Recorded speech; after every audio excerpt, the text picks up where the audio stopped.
नमस्कार दोस्तों आइए एक बार फिर से आप सभी लोगों का हमारे YouTube चैनल पर हार्दिक स्वागत है।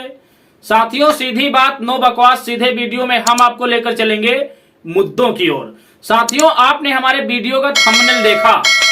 इस वीडियो में हम थंबनेल के अनुसार ही चर्चा करेंगे। आपको बताते चलूं, बीएसपी सुप्रीमो मायावती जी ने उत्तर प्रदेश के साथ साथ पूरे देश के अंदर जो धुआंधार अपना चुनाव प्रचार शुरू किया है, अब वो रुकने का नाम नहीं ले रहा है। और बीएसपी सुप्रीमो मायावती जी के इस धुआंधार प्रचार की वजह से भारतीय जनता पार्टी के 400 पार के नारे को बहुत बड़ा नुकसान देश भारत की राजनीति में उठाना पड़ रहा है। आपको बताते चलूं, बीएसपी सुप्रीमो मायावती जी आज उत्तर प्रदेश की गाजियाबाद और अमरोहा लोकसभा सीट में अपना चुनाव प्रचार करेंगी। बड़ी बड़ी 2 जनसभाओं को संबोधित करेंगी और अमरोहा तथा गाजियाबाद के प्रत्याशियों के लिए जनता से वोट की अपील करेंगी। आपको बताते चलूं, इन दोनों सीटों पर दूसरे चरण में मतदान होना है। साथियों, उत्तर प्रदेश में लोकसभा चुनाव के मद्देनजर बीएसपी सुप्रीमो मायावती जी और बसपा के नेशनल कोऑर्डिनेटर आकाश आनंद जी तो सक्रिय हैं ही, यहीं इस देश में बसपा के विरोधी भी पूरी तरीके से अपनी ताकत को झोंक रहे हैं।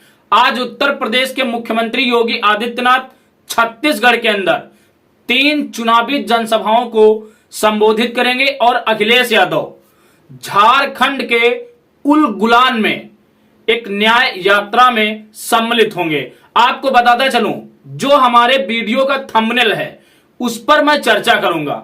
दोस्तों, इस देश के अंदर बहुजन समाज पार्टी एक ऐसी पार्टी है जो नेता पैदा करती है, नेताओं को परिपक्व बनाती है, लेकिन जब वही नेता कुछ कामयाब हो जाते हैं तो वो लोग बसपा का दामन छोड़कर चले जाते हैं। ऐसे उदाहरण आपने उत्तर प्रदेश के साथ साथ पूरी देश की राजनीति में देखे हैं। बसपा ने जमीन से उठने वाले लोगों को ऊपर तक पहुंचाया और वही लोग जब राजनीति में अपनी थोड़ी पकड़ बना पाए तो बसपा को छोड़कर चले गए। आपको बताता चलूं, 2019 के लोकसभा चुनाव में बसपा के सिंबल पर 10 सांसद जीते थे। इन 10 सांसदों में से सिर्फ और सिर्फ 1 सांसद आज बसपा के साथ है, बाकी 9 के 9 सांसद बसपा को छोड़कर चले गए।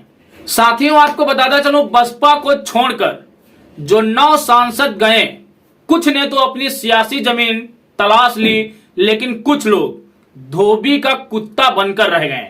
आपको बताता चलूं, इनमें जो सबसे बड़ा नाम निकलकर सामने आता है वो है जौनपुर के सांसद श्याम सिंह यादव। आपको बताता चलूं, श्याम सिंह यादव ना तो बसपा से इस्तीफा दे रहे थे और ना ही किसी दूसरी पार्टी का दामन थाम रहे थे। उनके इस दोमुहे राजनीति को देखते हुए उत्तर प्रदेश के अंदर अखिलेश यादव जी ने उनको एक बहुत बड़ा झटका दे दिया है। आपको बताता चलूं, जौनपुर से टिकट की उम्मीद रखने वाले श्याम सिंह यादव, वो भी इंडिया ब्लॉक से एक बहुत बड़े झटके का शिकार हुए हैं और इसी का दुख बयां करते हुए उन्होंने एक पत्र बाकायदा अखिलेश यादव जी को लिखा था, जिसमें उन्होंने लिखा कि अखिलेश यादव उम्र के इस पड़ाव में हमसे बद्दुआएं ले रहे हैं। वो अपने पत्र में बाकायदा लिखते हैं कि हमने जब जब अखिलेश जी से मीटिंग की तब तब अखिलेश जी ने हमको यह आश्वासन दिया कि वो जौनपुर से श्याम सिंह यादव को उम्मीदवार बनाएंगे, लेकिन जब टिकट देने का नंबर आया तो किसी दूसरे व्यक्ति को टिकट देके उन्होंने श्याम सिंह यादव के साथ गद्दारी की। साथियों, जिन्होंने बसपा के साथ गद्दारी की उनके साथ गद्दारी एकदम लाजमी है। और एक बात, जो बसपा को छोड़कर गए अन्य पार्टियों में या तो वो चाटुकार बन गए या तो उन्होंने अपने अस्तित्व को ही खो दिया। ऐसे बहुत से उदाहरण आपको देखने को मिलेंगे। आपको बताता चलूं, एक और सांसद बसपा के गाजीपुर से अफजाल अंसारी, जो बसपा में होते हुए और बगैर बसपा से प्राथमिक सदस्यता की इस्तीफा दिए वो सपा के सिंबल पर चुनाव लड़ने को तैयार हो गए और सपा ने फरवरी महीने में ही उनको गाजीपुर से उम्मीदवार भी बना दिया। साथियों, आपको बताता चलूं, उन्हीं अफजाल अंसारी के बारे में ऐसी खबर निकल कर आ रही है कि अखिलेश यादव उनका टिकट काट सकते हैं। जी हां दोस्तों, ये जरा भी फेक न्यूज नहीं है, आप स्क्रीन पर देख सकते हैं। अफजाल अंसारी के टिकट पर अब पूरी तरीके से खतरा मंडरा रहा है। आखिर अखिलेश यादव मुख्तार अंसारी का टिकट क्यों काट देंगे, इस पर भी थोड़ी सी चर्चा बनती है। साथियों, कृष्णानंद राय नाम तो सुना होगा, जिसकी हत्या में पूरा मुख्तार परिवार उलझा हुआ था।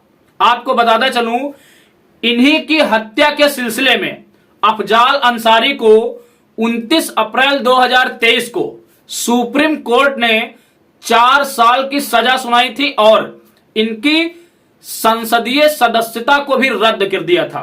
हालांकि बाद में इन्होंने सुप्रीम कोर्ट से अपील की तो सुप्रीम कोर्ट ने इनको राहत दी और इनकी संसदीय सदस्यता को भी बहाल किया, लेकिन कुछ शर्तें लगा दी कि ना तो आप संसदीय वेतन क्रेडिट कर पाएंगे और ना ही संसद के अंदर किसी बिल पर आप अपना वोट दे पाएंगे। साथियों, अफजाल अंसारी के टिकट कटने को लेकर जो मामला सामने निकल कर आ रहा है वो ये है कि अगर किसी व्यक्ति को 2 साल से ऊपर की सजा होती है तो फिर वो लोकसभा का चुनाव नहीं लड़ सकता।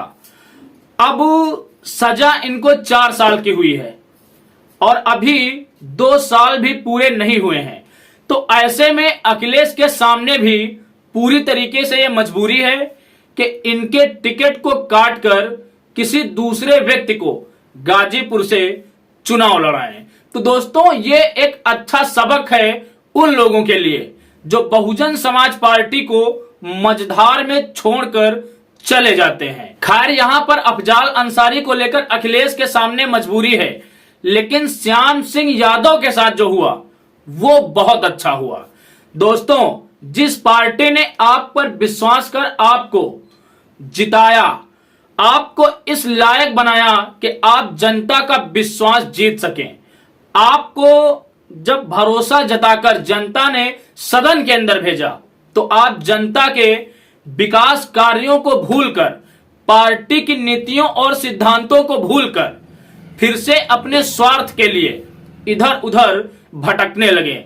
दोस्तों, उन नेताओं को भी श्याम सिंह यादव की इस घटना से सीख लेना चाहिए जो अपने स्वार्थ के चक्कर में ना इधर के रह जाते हैं ना उधर के। हम यूं कहें तो देश की राजनीति में धोबी का कुत्ता बनकर रह जाते हैं। साथियों, आपको क्या लगता है, श्याम सिंह यादव के साथ जो हुआ वो सही हुआ?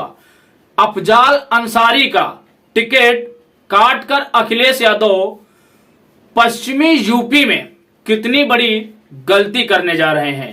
क्या बसपा सुप्रीमो मायावती जी को इसी तरीके से धुआंधार चुनाव प्रचार करना चाहिए? कमेंट्स में जरूर बताना। हम मिलेंगे एक अगले वीडियो में एक अगले मुद्दे के साथ। तब तक के लिए आप सभी को मेरा सादर जय भीम, जय भारत, जय संविधान।